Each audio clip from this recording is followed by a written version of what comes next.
പരിശുദ്ധിയുടെയും വിശ്വാസ്യതയുടെയും സുവർണ നാമമായ ദുബായ് ഗോൾഡ് ആൻഡ് ഡയമണ്ട്സ് അവതരിപ്പിക്കുന്നു ഏറ്റവും പുതിയ കളക്ഷൻ. വെഡിംഗ് ആഭരണങ്ങളുടെ കൂടുതൽ കളക്ഷനുകൾ സന്ദർശിക്കൂ. Dubai gold and diamonds, pride of generations. Perinthalmanna, Pattambi, Valanchery, Ramanattukara. പട്ടാമ്പിയിൽ കണ്ണേങ്ങാട്ട് കുടുംബസംഗമം സംഘടിപ്പിച്ചു. മുഹമ്മദ് മോസിൻ MLA സംഗമം ഉദ്ഘാടനം ചെയ്തു. ആറ്റൂർ മൂളൂക്കരയിലും വല്ലപ്പുഴയിലും പട്ടാമ്പിയിലും വ്യാപിച്ചു കിടക്കുന്ന കണ്ടേങ്ങാട്ട് തറവാട്ടുകാരുടെ കുടുംബസംഗമമാണ് പട്ടാമ്പി ബോഗംവില്ലയിൽ വെച്ച് നടത്തിയത്.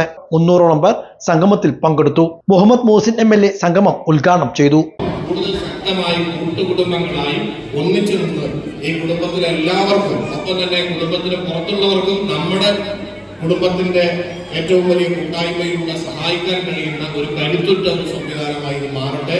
കൂട്ടുകുടുംബം മാത്രമല്ല, സ്വന്തം കുടുംബത്തെ പോലും പരിഗണിക്കാത്തൊരു കാലത്ത്, ഒരതിർത്തിക്ക് വേണ്ടി പരസ്പരം ആക്രമിച്ച് കൊല ചെയ്യുന്ന ഒരു കാലത്ത്, അങ്ങനെയൊന്നും അല്ലാതെ എല്ലാവരെയും കൂട്ടുകുടുംബങ്ങളെ മുഴുവൻ ഒന്നിച്ചിരുത്താൻ കഴിയുക എന്ന് പറഞ്ഞാൽ വലിയൊരു സംഭവമാണ്. അതിനുവേണ്ടി വലിയൊരു എഫേർട്ട് ഇവിടെ ഇതിന്റെ സംഗമത്തിന്റെ പിറകിൽ നിന്ന് ആളുകൾ എടുത്തിട്ടുണ്ടാകും. അവരെയൊക്കെ പ്രത്യേകം അഭിനന്ദിക്കുകയാണ്. തീർച്ചയായിട്ടും ഈ കൂട്ടുകുടുംബം ഇനിയും മുന്നോട്ട് പോയി ശക്തമായി മുന്നോട്ട് പോകട്ടെ എന്ന് മാത്രം പറഞ്ഞുകൊണ്ട് നിങ്ങൾക്ക് എല്ലാവർക്കും അഭിമാനം പറഞ്ഞുകൊണ്ട് നിർത്തുന്നു. നന്ദി, നമസ്കാരം. പരേതരായ മൊയ്തുട്ടി സൈനബ ദമ്പതികളുടെ 14 മക്കളുടെ തഴവഴിയാണ് സംഗമത്തിൽ പങ്കെടുത്തത്. വിവിധ കലാപരിപാടികളും ഉണ്ടായിരുന്നു. 2026 ഡിസംബർ 27 അടുത്ത സംഗമം നടത്തുമെന്ന് മുതിർന്ന അംഗം അലി പ്രഖ്യാപിക്കുകയും ചെയ്തു.